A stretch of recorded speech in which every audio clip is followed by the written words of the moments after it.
Oh, I just missed the one. Nothing like that. Hey, peace to the family. Welcome to another episode of We Charge Colonialism Podcast and Book Club. Welcome to another episode. I am Kimba, head writer and researcher of We Charge Colonialism. I'll let everyone introduce themselves. Peace, everyone. I'm Natasha. I work with the Northeast Political Prisoners Coalition. Hope everyone's having a good day. Good morning, family. This is Frank, host for the Revolutionary Repatriation Educational Lecture Series, WCC. All right, and we are your team hosting today's podcast. Appreciate everybody who's joining us at the moment. When you are viewing this podcast, make sure that you like and you share this far and wide. We always wanted to get as many people to be engaged in these discussions and book readings as possible. We Charge Colonialism, a grassroots think tank. Part of our mission is to make sure that we are engaged in the process of decolonization by putting out the necessary information to decolonize the minds. Decolonize the minds, you can decolonize the behinds of our people, right? That was inspired by Dr. Bobby Wright right there. So appreciate everybody. Again, make sure you share. People a few minutes to join us. And again, like We Charge Colonialism being an important institution, the colonial institution within our community, because we have to begin to build institutions that is in the interest of our people. What has historically happened, African people, Black people have been working, whether it's forced or through manipulation and influence, working in the interest of the colonized. Working to build the colonizer, working to build up the institutions of the colonizer, whether it's the economic institutions, political institutions, and in fact, the political institutions, the economic institutions. In fact, that what we're reading today in Pan-Africanism, a history, which we'll get to in the second part of this podcast and book club, it speaks to how African people have been fighting in wars, for the colonizers. So we're going to get to that in the second part. I was going to say, Natasha, how is your pronunciation of French names? You're on mute.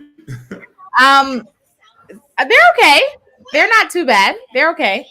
I was going to ask you to read today. We got some French names. We're going to see if you wanted to take on that task. Okay, I'll do it. I'll take on the challenge. All right, for sure. All right, so we're going to start with our weekly roundup. Frank, you want to start it off with the weekly roundup? This is the part where we just discuss issues as it pertains to African people around the globe. Yeah, sure. Let me see if I can pull the article. How they call it? Let me see if I can pull it out right here. It's about Rwanda, the genocide. How they call the case is still going on. But there's something that I want to address in there. So let me pull it out. All right. So this news is from the BBC. So one of the African or Rwandan have been sent to the Hague, and he has been accused of the genocide that happened in Rwanda by the United Nations. To the Hague. So it says Felician Kabuga, Rwanda genocide suspect, goes. They say here the prosecutor said Felicia Kabuga aided and abetted hit squad in the slaughter of Agnes Tutsi and Youn's a raid station to incite hatred against them. So mainly what they're trying to charge in here is the fact that he was using a radio station. Okay, so that's one thesis of the argument. And then they said Mr. Kabuga's lawyer had filed a not guilty plea for him, but he has refused to attend the opening of the trial. Mr. Kabuga, in his late 80s, he's already 80 years old, in his late 80s, was one of was one of Rwanda's richest men. And for decades, he was among the world's most wanted fugitive. All right. So that's number two. He was rich. He used his influence and his radio station. Right. That's what they're trying to charge him for. All right. And they said he was arrested in France, capital Paris, 2 years ago after invading, captured for 26 years. Okay. So that was another stupid part of him. And, run away and go and sit in the colonial city. But let's see, there's something that I want to address here. I don't know if my eye can still see it. There is something. I kind of saw it on my phone, but seeing on the computer here now.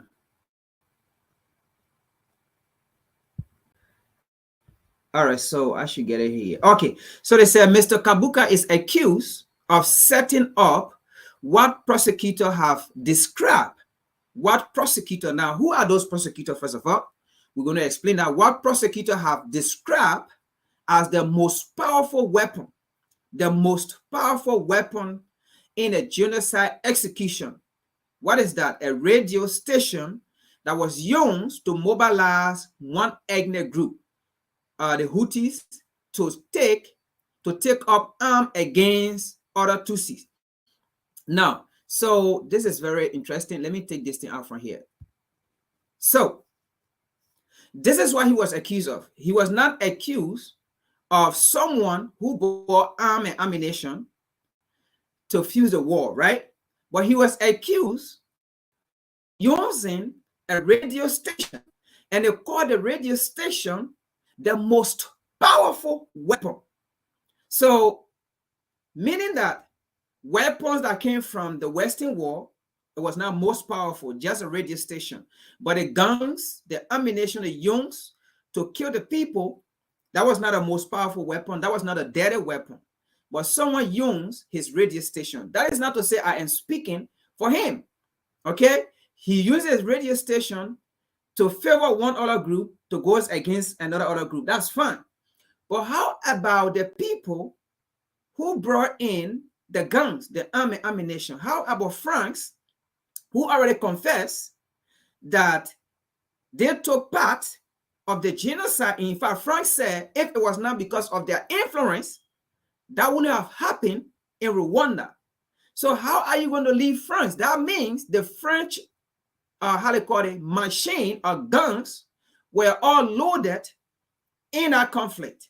So how are you going to leave France out and then go and catch a man who had a radio station to indict him, to put crown on him, and leave France out, and also leave the other European nations out or other Western nations out? But the fact here is France agreed that her influence also led the war in Rwanda. So my point again I want to make here is, who are the judges? So who put a crown on these men? It's the same European.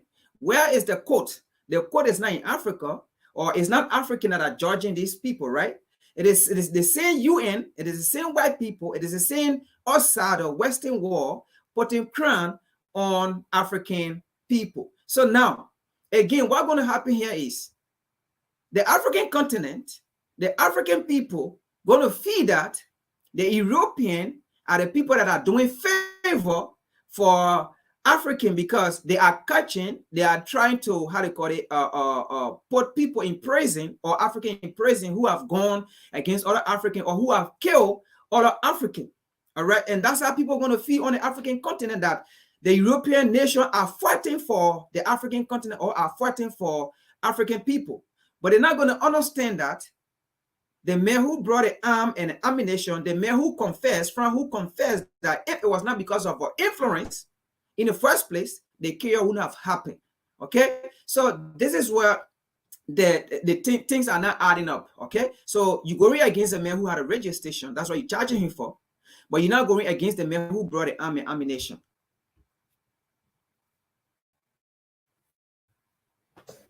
Hey, I mean, you said it all right there. I appreciate you bringing this story again. Like this shows the importance of why we need to be controlling our own institutions and issuing our own justice. Because you raise a contradiction in regards to France's involvement. Even the president of France, Emmanuel Macron, he apologized for France's role in the genocide. So that's admittance right there of France's involvement in this genocide. But is France going to be brought to justice? The only people that can bring France to justice is African or Black people. The colonizer is not going to indict themselves, right? That's never going to happen. And Malcolm X had taught us a long time ago, like, you're going to the courts asking the colonizer or the oppressor to fix the problem, but he created the problem in the first place. You don't take them, you don't go to the criminal's court asking for justice. You take your criminal to the court, and all of these people who from France to Britain to America, they are the criminals. And so the only way that we're going to really get justice is for us to acquire power and to be able to determine what justice looks like at the end of the day. So yeah, appreciate you bringing this. Natasha, you wanted to add anything to this particular story? I can add just a little bit on. I don't know if I hope you don't hear like too much noise in the back. I have my nephew here with me, so he's watching a little. It's the family home podcast. So. So yeah, I mean, I think in terms of this whole situation with the Rwanda genocide, and this idea of justice, justice being served, quote unquote, by bringing African leaders to the courts and not, the Europeans who had a lot of involvement. I think it points us to the fact that, one, we have to really be able to know the history of how things went down, especially knowing how when, the French came into Africa and the ways in which they created these races of people, quote unquote, that never even existed, and then use that as a way to fuel this the genocide that eventually happened. But I think also too what it highlights is the importance of us not taking what we see on the news for face value, because when we're just taking whatever we see, we don't really see the puppet strings. And so every time we'll think like, okay, like you said, Frank, oh, we're getting, we're getting to the problem, we're getting rid of these leaders that, or these people who have committed these crimes, and things are going to, move forward in a way that is great. But really the puppet master continues to replace those people who they're, charging with war crimes with other people who they want to help create more war crimes and continue to send the guns in and arm them. So I think that's what this situation, really highlights, is part of what this situation highlights for us. Yeah, indeed. And we're going to get into some more contradictions dealing with these colonizers. And part of this is just, showing the importance of why we have to begin this process of building our own institutions. Us as a think tank, we have to go beyond just having think tanks, right? Like we have to be able to secure our own communities, be the security. We have to build our own schools and educate our children. All of this is part of the decolonization process, right? But we're going to go into the next story. Natasha, some things going on in Haiti you wanted to raise? Yeah, so I'm gonna share the video a little bit, just like a little clip of the video, and just a little preface to it in terms of what is happening in Haiti. That there's been mass uprising and protests in Haiti for the past couple of months now, and so the situation is heightening. And there's kind of connected to one of the stories I did before, this talk around what the United States and other European powers and other European interested powers want to do about the situation. And so along that line, I'm going to just go ahead and show you just a little clip of what I don't think I see my share ability. Oh, never mind. Oh, it says present now.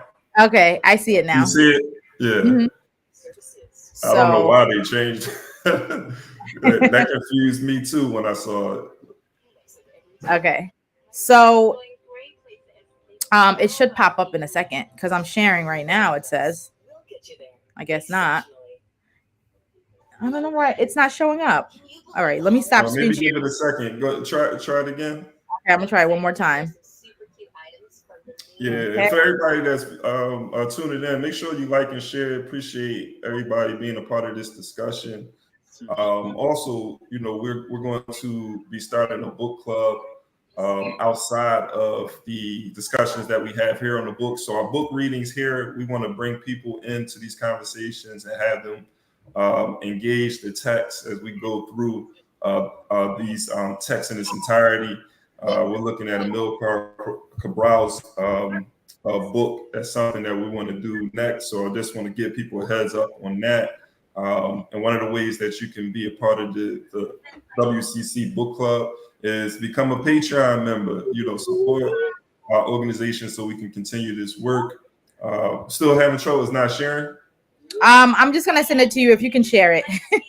Okay. How I'm are gonna you send sending it. it? I'm just sending you the link. In the And then email, or you gonna put it in the chat? You can put it in the yeah, chat. Yeah. and then I'll also put it in the chat for everybody else. Um, And yeah, also while we're doing that. let me stop the chat. I mean, you go ahead. You can do yours, Akimba, and then I'll go back to mine because I don't know why it's not working. Yeah, so my particular story, and I'm gonna share my screen. It's dealing with China, a conversation that we always are having in regards to China's presence in Africa, right? And I know we had these conversations about China's presence in Africa, but we could talk about China's presence in the States, in Jamaica, and I think like those represent sort of a microcosm of what's happening in Africa. You know, I'm here in Philadelphia. What's happening in regards to the Chinese presence in our community and how our communities are being exploited economically speaks to what's happening on a larger scale on the continent. So I'm going to share my screen. And I'm not going to go through this article in its entirety, but just so you can have a look at what I'm looking at. So China, a new wave of colonialism in Africa, how China is taking over Africa from the ground up by Clement Maimo. And so I'll just read a little bit. It says, gone are the days when colonial masters used brute force to take over nations by chaining people together and putting them in ships with little to no food. We now live in a technologically advanced world, and the Chinese have proven to be one of the leading countries in technological innovations. They have come up with an even more clever scheme to colonize Africa than their pre-colonial masters. When did China begin this colonization of Africa? It all began in the 1960s. Had just gained, you can hit the mute. It all Oh, began in the 1960s when Zambia had just gained independence from Britain and was looking to grow its economy. Right. So, I mean, it goes into this history of China presence on the continent and Africa, even siding with China in regards to international political recognition and decisions. Africa has been on the side of China for a very long time. Let me stop sharing my screen for decades. Hold on. Lost. So they've been on. Africa has been supporting China for a very long time, and with that being said, they have opened the doors for China to come in and build a political and economic relationship. But it has been one-sided for a long time, right? And though Africa has benefited in some ways in regards to infrastructure, education, and being able to have to negotiate better deals than they had under the colonialism of Europe. At the same time, China is looking out for its best interests, and so when these decisions are being made, and they're sitting at the table. A lot of the neo-colonialists is selling out the masses of African people because it has enriching them. They're able to build wealth among themselves and and among their constituency. But we know the history when we look at today and look at how Africa is doing in regards to the millions of people who are working on less than $2 a day, right? Has China benefited those people? And so what we're looking, the African people, we should always be looking for how can we make decisions that's going to benefit Africa, putting Africa's interests first and the African working class. China is not going to do that. And in this article, it goes into how China's influence in regards to television. They're blocking out American or Western TV or media, but they're replacing it with Chinese TV and Chinese media. And so Africans having to learn how to speak Mandarin to be able to get some of these jobs and positions. So certain things where Africans have to forsake part of their culture and be influenced by Chinese media in order to be incorporated into this new economy that's being controlled and dominated by the Chinese. So the last point I want to make is like there's no dismantling or replacing of colonialism that's happening.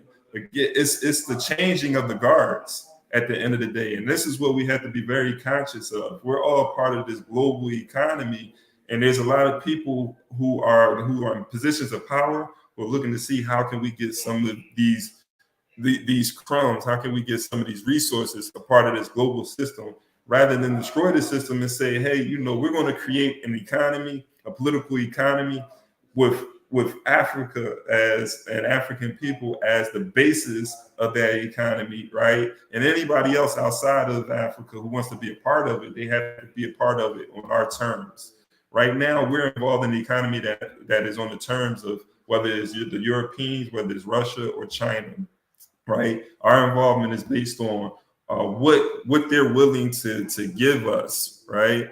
And we're usually, forced into making these decisions because we're like, it's better than nothing, right? But Africa has to be unified. That's the only way that we will be able to sever our ties with the colonial system. But yeah, that's my story. There's a lot of other things that is touching this. I'll put the link to the story in the chat. But Frank, Natasha, did y'all want to add anything? Excuse me.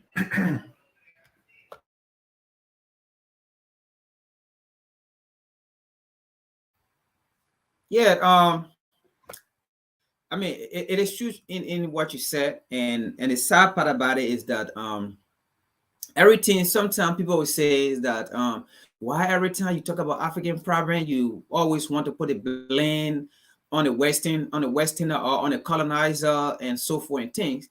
But the reality here is because of what happened to African people in the past, people use that to take advantage of in different ways, in various forms. All right.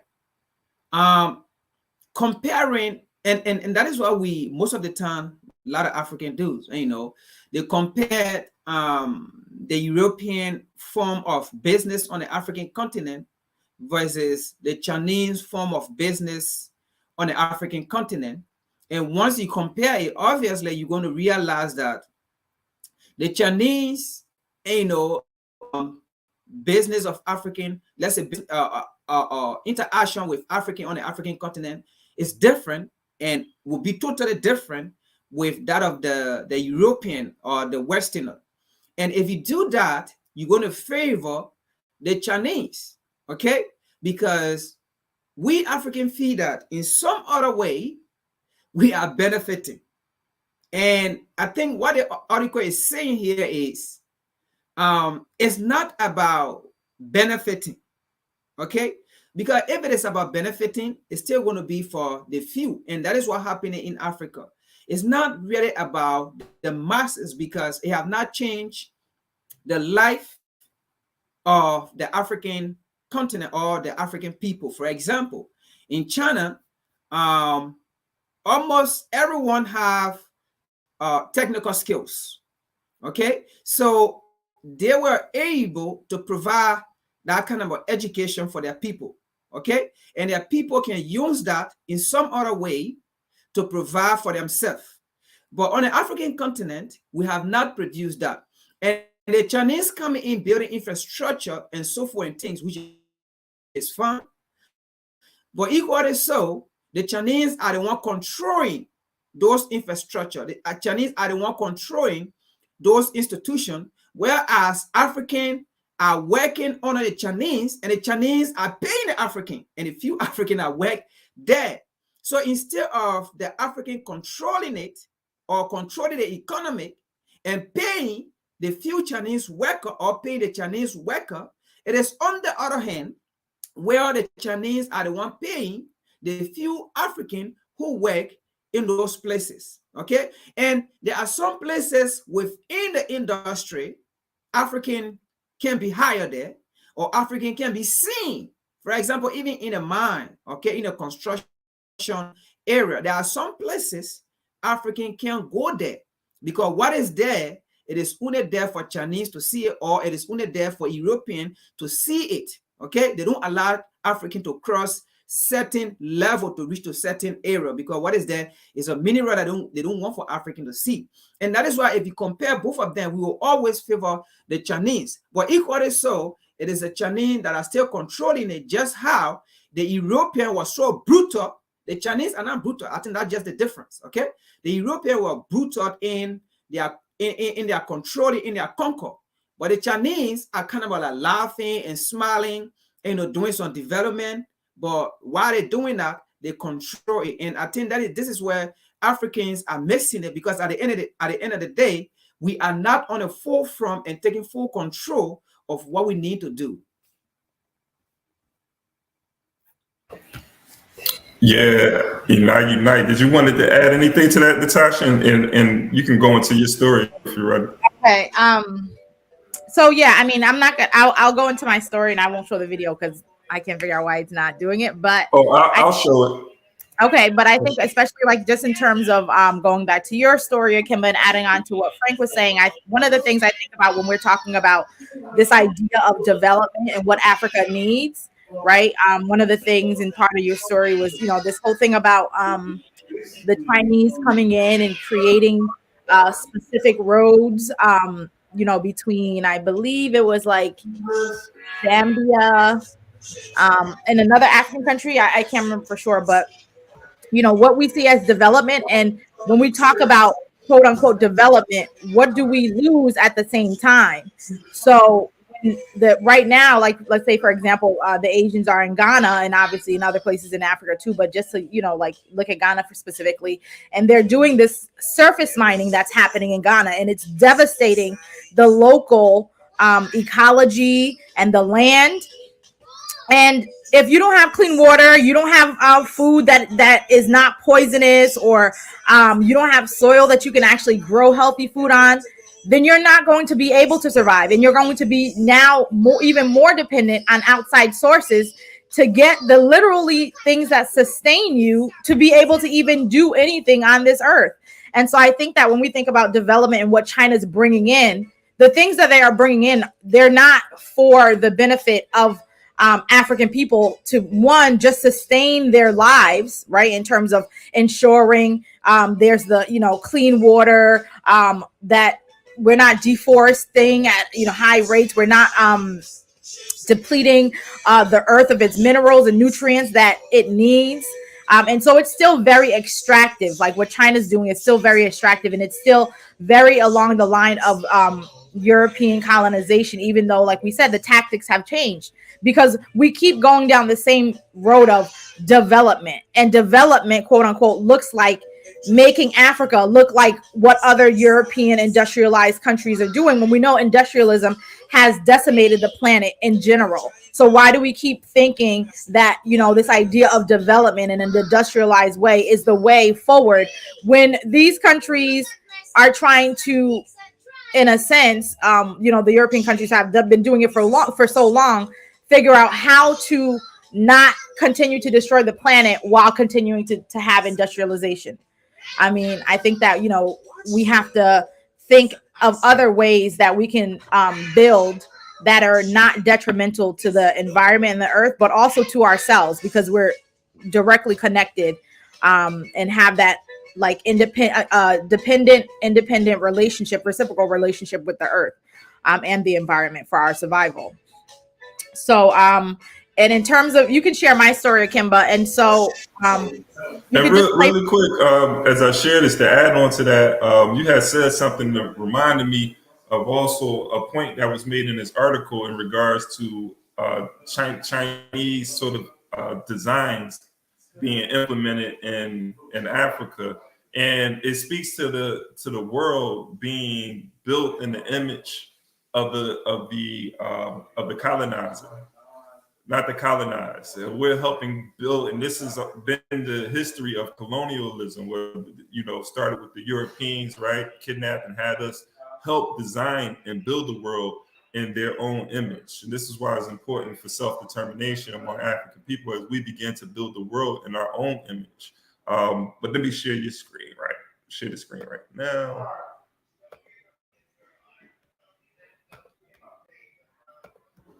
All right, here we go.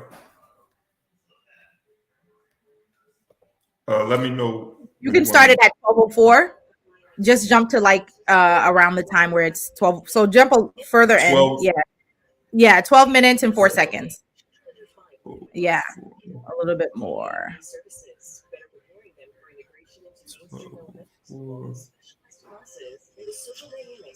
So yeah, you can start. That's good. They are, I believe, very The volume's good. I think bring it up a little bit. Ariel Henry, despite the fact that the U.S. anointed. With Washington conscious of popular sentiment in Haiti against foreign interference, Kimba, critical to its designs is the Is because they are, I'm muted. Yeah, you have to mute yourself. Oh,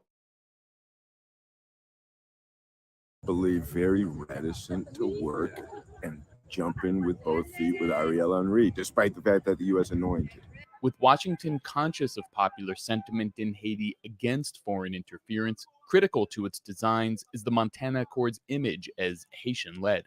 Haitian-led. Haitian-led. Haitian-led. Haitian-led. Haitian-led. Haitian-led. Haitian-led. Haitian-led. Haitian-led solution. A switch from Henri to the Montana Accord would create credibility for more U.S. involvement. The Council on Foreign Relations notes that, for the United States, working in greater partnership with such organizations could help restore Haitian confidence. Montana Accord founding member Ted St. Dick wrote on September 7th that the United States should use creative and aggressive tactics to intercept criminal activity in Haiti.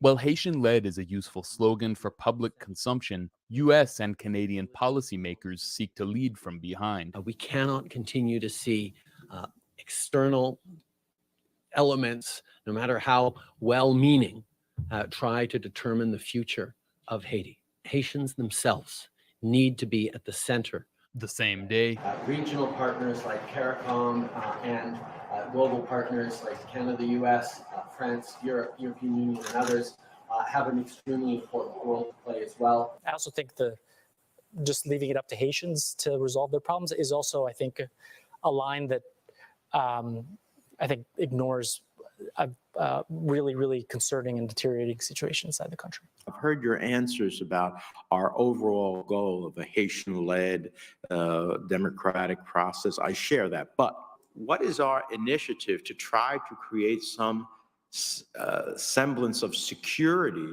We, INL, are working very closely with the Haitian National Police, the new Director General. We are going to send advisors. However, Russia and China voted to shorten the U.S. police advisor mandate, prompting Washington to look for a way around international bodies. And why do you think Russia and China stopped us? Because they want total unrest in the hemisphere, the authoritarianism. At some point, we have to think about how we circumvent that. Washington has done just that. A 2019 law called the Global Fragility Act has created a framework. So, yeah, so with all of the unrest that we know is going on in Haiti, and just like Frank was talking about before, you know, the roots of this whole crisis, right, going back to U.S. backed and installed government that fraudulently took the oil and the fuel that was supposed to be given to Haiti, you know, at a lower cost in a way that was going to benefit the country, but obviously all of the corruption that came along with, you know, this U.S. installed and backed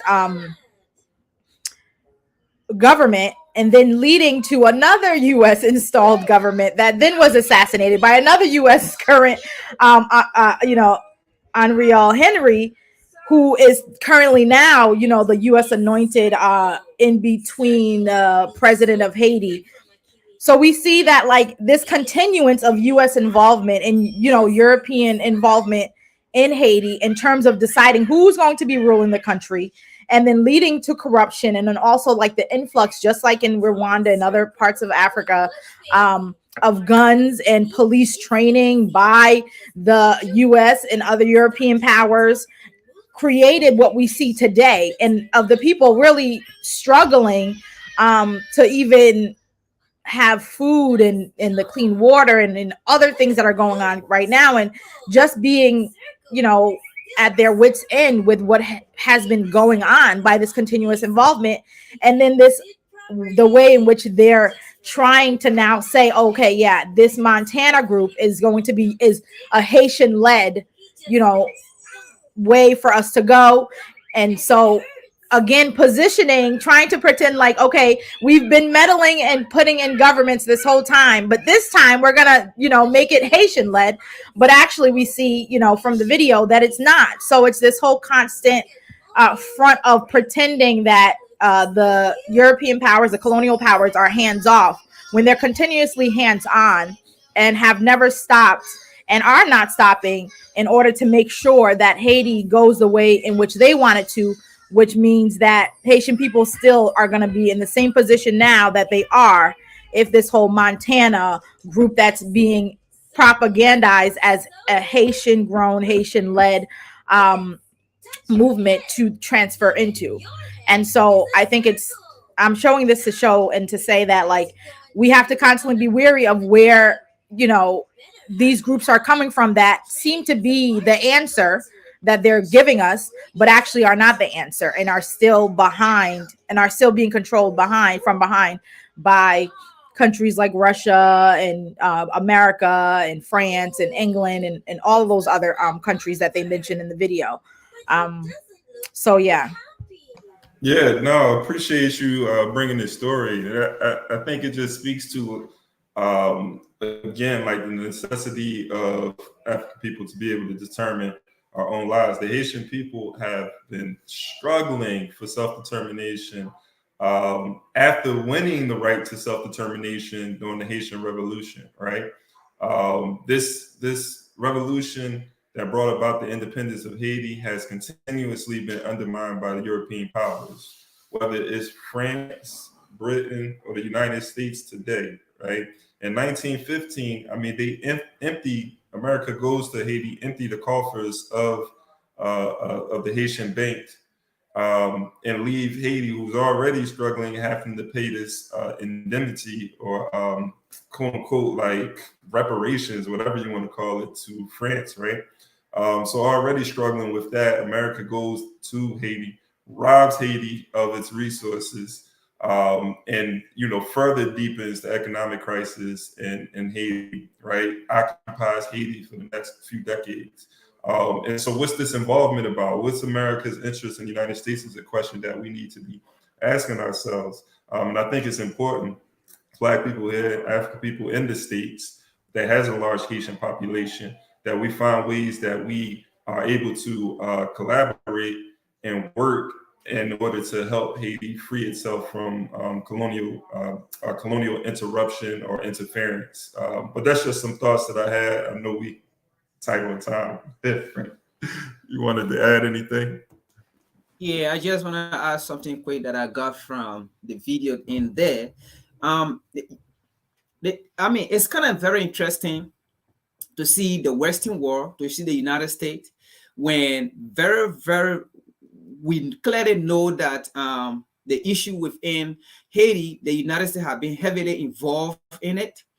The hypocrite of them is that after they have gone and created chaos and then put in a system that they want, that is not even solving the problem or the situation of the people, and then that's the time they will come on national media to say the problem of Haiti or the problem of that African country or that African nation lies in the hands of the people. The people have to take care of it. They can deal with it. And that is why exactly they keep saying in this video. The Haitian can take care of the problem of Haiti. The Haitian have to take care of it. And that's their own problem, or that is their own days and things. But you came and created a problem. You need to take care of it. But at the end of the day, after you have succeeded and put somebody in power or put the system that you want, and then you leave it on the people, telling the people you can take care of it. It's your business. And, even if we come in to help, you have to be willing to help us in order to help you. How can that be? We had our peace. We never had no problem until you came in and created a problem. And now you're telling us we should want to fix it. And that is why exactly they kept saying in that video that the Haitian can fix their problem. It is their problem and thing. But again, that is the hypocrisy of the United States. That is the hypocrisy of the European nation, or of EU and so forth and things in all the African nations, because they go there and create a problem. And then at the end of the day says that it is the problem of the African people. It is the problem of that black nation. They should take care of it and so forth and things. And we need to realize as African people, okay, if you see European or even you see America talking for your country, that means they have put a system in place that favor them, that they like. And then that's the time they will come out to say they are talking in your favor. But it was never in your favor when they were creating the chaos. Yeah, indeed. And before we transition, a little over time, but just to address Comrade Kwame, and peace, Comrade. Says crazily reductive to say China is colonizing anywhere. Comrade says crazily reductive to say China is colonizing anywhere. Whether you agree or disagree with China, you can't call it colonization. Individual Chinese capitalists aren't the Chinese or the CPC. But I think, like Comrade, to be honest, I think you have to really do some more research into these companies that is in China, because one of the things I do is I look at these companies and I look at who owns these companies, right? And even if you look at Congo and some of the mining companies that China has in Congo that's exploiting Congo for its resources, for its coltan or cobalt, right? Particularly cobalt. I was looking into these companies, and these companies are being funded, or a percentage of these companies is owned by the Chinese government. The Chinese government is partnering with these organizations, these corporations that is going into. Don't think that these corporations are just privately, individually owned. They're not, and do the research on that. So, again, China, I don't have no problem with no one coming to Africa if it's on the terms of African people, particularly the working class. But seeing the African working class being exploited and understanding what colonialism looks like, whatever form, we have a new form of colonialism and slavery that we are struggling against right now. So I disagree with that, but we can continue to build on that for sure. Hit us up. Let's exchange information in regards to articles and so forth to really dig into this, what colonialism, neo-colonialism looks like. So I just wanted to, build on that. But we're going to transition to the book club, the book reading, Pan-Africanism. We have the link in the description. Also put the link in the chat earlier. And there we go. Show that. So I'm going to share my screen. Natasha, you want to take that on, chapter 5? Yeah, sure. Chapter 5, hold on. It's page 89. Yep. So we're going to be reading the chapter from Internationalism, Nore to Negritude. And the Negritude movement was an important movement that started in the 1930s to combat colonialism or colonialist ideas of African people. And it was inspired by the Harlem Renaissance. And so in the literary work and art of the Africans who were in the French colonies began to resist these ideas. So, people from Cesar, France Fanon, all of them came out of this school or this movement particularly. So we're going to look at this little history right here. Are you ready? Yeah, I'm ready. Okay. All right. So I'm gonna read up until the second paragraph. Yeah, that's good. Yeah. Okay. From internationalism noir to negritude. In the 19th century, early Pan-Africanists in the 19th century France. In 19th century France, there were also important early manifestations of Pan-Africanism. Haitian Antenier Firmin and Benito Sylvain established the journal La Fraternité in 1890 to defend the interests of the Black race in Europe. The journal, which was the first to have a Black editor in France, was forced to cease publication in 1897 following the cessation of a subsidy paid by the Haitian government. In 1895, Sylvain proposed to Antenor that they should convene an anti-racist Congress in Paris at the time of the Universal Exposition scheduled to be held in the city in 1900. Circumstances prevented them from so doing, but in 1897, they became associated with Henry Sylvester Williams and his plans for a Pan-African conference through an introduction from Booker T. Washington. Other Haitians, such as the diplomat Louis Joseph Janvier, can also be considered early Pan-Africanists in France. Another was Moussa Mangumbel, a former soldier in the French army from Senegal, who in 1899 had written a book, Les Chansons des Noirs Électeurs du Sénégal et des Colonies, and had also demanded compensation from the French government, claiming to be the grandson of the King of Congo. In 1906, Mangumbel wrote to Booker T. Washington and was encouraged by the latter to promote worldwide Negro brotherhood, but nothing more seems to be known about his activities. The African diaspora in France. The First World War did, however, lead to an increase in the number of African and Caribbean residents in France, as well as the influx of African American troops. It is estimated that over 135,000 African soldiers and workers labored or fought in France during the war, in addition to another 20,000 from the Antilles.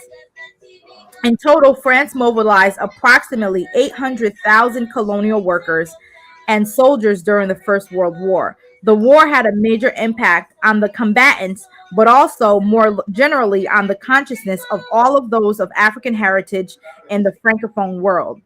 It called into question the nature of the relationship between Imperial France and its African and Antillean colonies, whether colonial rule should continue in the same form, and how it would be impacted by the notion of self-determination that was being promoted by the President of the United States, Woodrow Wilson, and others in the aftermath of the war.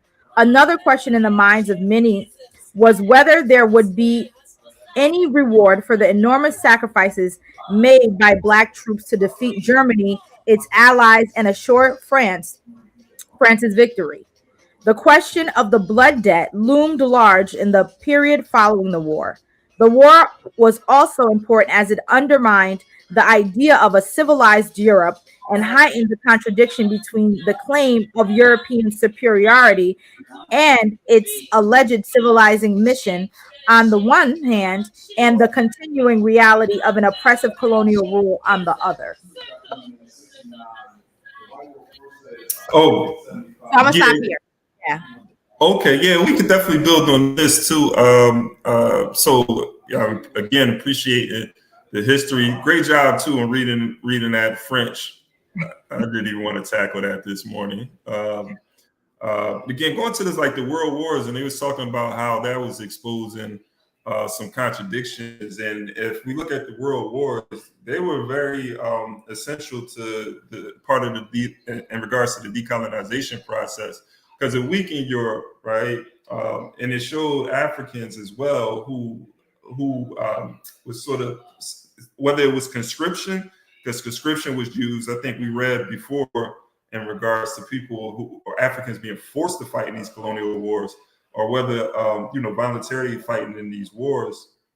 But I think like it gave Africans the I want to say courage. Maybe that's not the best way to describe it, but we understood it's the same way with the Haitian Revolution. Kind of inspired Africans to say, hey, like we're going to stand up and fight for our own. We're fighting for the independence or the liberty of these colonizers. We need to be struggling and fighting for our own liberty.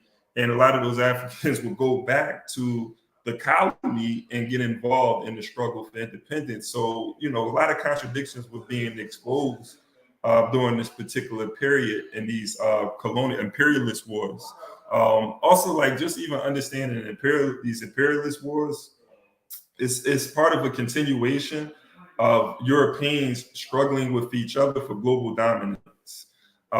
And usually whether it's like sitting at the table and them deciding to struggle for global dominance and the domination and subjection of African people in a peaceful manner. You can go back to the Treaty of Westphalia, right, in the 16th century. You can go to the Berlin Conference. All of these were peaceful means of saying like, hey, let's stop going to war with each other, and let's sort of like carve up this world in a way where, we don't have to contend with each other. We can do this in a peaceful way.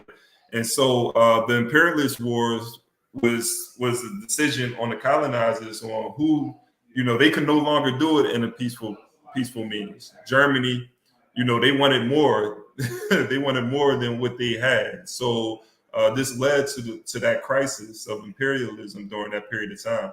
But African people are seeing this. They're seeing these contradictions, and they're beginning to assert themselves and fight against colonial images and colonial control over African bodies. But it's really, it's interesting though that you have these colonizers who are using African bodies to fight for their liberation, man. Like if we're willing to fight for the colonizer, for their security and for their liberty, we should have that same, courage and tenacity in fighting for the liberty of African people under these current conditions. Malcolm X talked about that. He's like, you'll bleed for white people, but when it comes to your own churches being bombed and so forth, we don't have any blood. But yeah, it's just some thoughts that I had. Did y'all want to add anything, Frank and Sasha? Yeah, just from this chapter, I can say this: African are very special and unique kind of people, and sometimes you really wonder how African, like how did the Creator really create African in a very unique perspective way, that they are so different. They are so different from the rest of the race. And I says that to say, look at what happened during a time period, right? Like you said, during this time period, we were fighting the enemies to become free. And then at the same time, we were fighting the wars of the enemies. Like, who in this world does that? You fighting your enemies to be free, and then at the same time become friend of your enemy to fight their war. And I will say this: history has proven to us that during World War II, the United States recruited people from Africa, specifically Liberia, recruited Liberian, and when they fought the World War II war for the United States on a premise. And after the war, the United States did not live up to her promise. And France did the same thing. All the nations in Africa that France colonized, they recruited people from there. And these Africans went and fought the war of the French. And afterward, what the French did, the French promised those Africans did not live up to their promise. And what it in fact did, they went ahead, they executed those Africans on the base. They put those Africans on a camp and then disarmed them and then went and started shooting the entire base where these Africans was, and they slaughtered all of them. The British also did the same thing. Nation in Africa that the British colonized, they went there, they recruited African, and the African went and fought their war on the promise. And after that too, it did not happen. And that did not only stop there. African in the United States here went and fought the United States war. And afterward, when these people came by, the United States betrayed them. How long are the colonizer going to betray African, look down on African, take African as nothing before we come to our senses? These are proven history. And that is what we continue to say. Nations that took part in the colonization of African people, nations that took part in the enslavement of African people, I don't care how you want to put it. They are never our friends. They will never be our friends, and they will never be our ally. It is about time we learn the history and go by what history have taught us. Right. Go ahead, Natasha. I would say that just to definitely agree with Frank's point and just add a little bit onto that, and thinking about some of the things that we talked about in the beginning sections of today's show. The fact that when these European countries go into these African countries and go into the Caribbean and they interfere with the government in a way that ensures that the country is destabilized and that the people would be lacking in resources, so that when they have their wars, they can say, oh, okay, we can go to Africa, we can go to Jamaica, we can go to Haiti, we can go to Guyana, we can go to these different places and ask these people to come and promise them something, because we know that they're in an essence looking for more, right? Because they can't find it in their country in the way that we've made it so that their country is unable to provide in the ways that they need. And so now we have a place that we can go because we know they might be struggling and looking for a way out or looking for something. And I think it also connects to even we talk about the Civil War or the American Revolution, where you have enslaved Africans, and the thing is, okay, if you fight for the Union or if you fight for the colonies, we can give you freedom, right? Because we've put you in this kind of position to then need something from us because we've made it so that you're not getting, or you can't do the things that you should naturally be enabled to get or do. And so I think that is one of the things that in regards to what Frank is saying and what we're talking about when we're talking about us being part of these European wars, because we've been set up, because the system has been set up so that we're always in a constant state of need from outside, and need for different things at different times, but still need nonetheless. So that even though times have changed, things are still the same, but they just look a little different in terms of the things that we're needing and what they're able to offer us for us to do their work and fight their wars. Yeah, Shay, appreciate you raising that. And so it comes to the end, but one of the things that I wanted to conclude with is the importance of this sort of political education, because we're armed with this information. And so as we move throughout the society, we're making decisions. Our decisions is guided by our understanding of the political economy, our understanding of colonialism.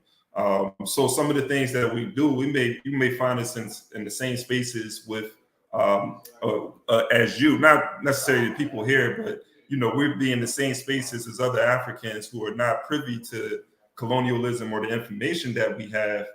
And when we're in those spaces, though we're in those spaces, we're moving differently and we're thinking differently. right? And so our decisions or choices that we're making are helping to build our communities and dismantle the system of colonialism when we're in those spaces. Where people who are armed with this information and have the mindset that we have, they're in those same spaces and they're working against our interests, whether consciously or unconsciously. And so sometimes when we have these discussions, right, and have this political education, we're dissecting colonialism for a very important reason. It may not necessarily, we may be like speaking to the choir right here, but we're hoping to, expand and be able to talk to more people who need this information to arm themselves as they go into spaces, understanding what colonialism is and what decisions they should be making. That's in the interest of African people and Black people the world over. So I just wanted to make that note too, because part of what we do is dissecting, examining, dismantling, the colonial idea, right? And just wanted to emphasize the importance on that. And for everybody that is viewing, to be able to go and continue these discussions in whatever spaces that they are in, because the masses of people do not have this understanding. If they did, we would be able to dismantle colonialism tomorrow. So, with that being said, though, we come, like I said, we had to do a hard stop today. But appreciate everybody for tuning in. Make sure that you continue to spread the word. Visit our website, wechargecolonialism.org. Check out our articles that are posted on there. There's a couple of articles that's going to be posted up there this week. So continue to tune in every Saturday at 10 o'clock. I've been doing Wednesday podcast, Tuesdays and Wednesdays on Dr. Amerson Wilson's Black on Black Violence. So tune into that as well. But you have to subscribe to the channel so you can get those updates on when our next podcast is. So with that being said, appreciate everybody for joining, being part of this discussion. And until next time, peace. Peace.